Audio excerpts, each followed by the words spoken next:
बहुत फेमस कवि हैं सुंदरदास, याद रखना। जितने भी 1 दर्जन जो संत है, सबसे ज्यादा पढ़ा लिखा यही आदमी है। लेकिन क्या फायदा, आप पढ़े लिखे हो लेकिन स्त्री से घृणा करते हो।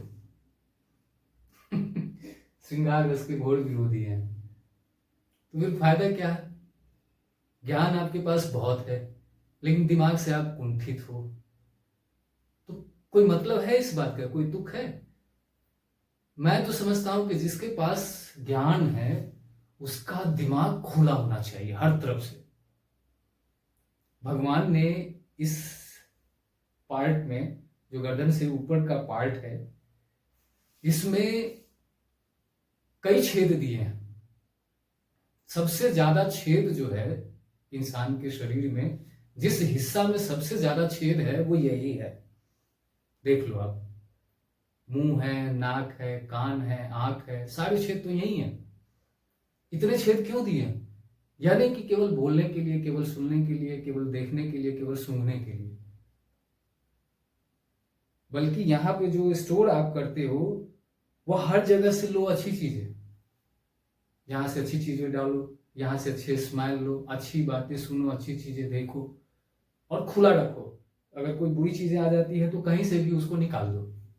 फ्रस्ट्रेशन है, बोल करके निकाल दो, यहां से खाली हो जाएगा, यहां से सड़क के मुंह से निकल जाएगा।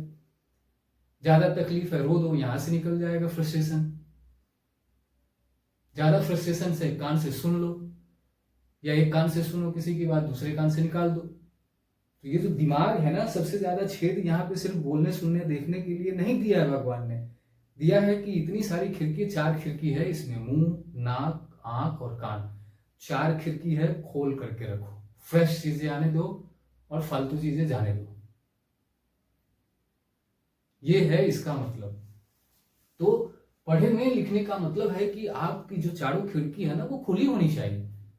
लेकिन आज क्या है, जो जितना पढ़ा लिखा है उतना ही कुंठित है, उलूल जुलूल बयानबाजी कर रहा है। देखो सुनो, एक होता है कि आदमी किसी पद के लालच में आकर कुछ बोल रहा है तो हमें समझ में आ जाता है कि आदमी लालची है, इसको कुछ चाहिए इसलिए बकवास कर रहा है।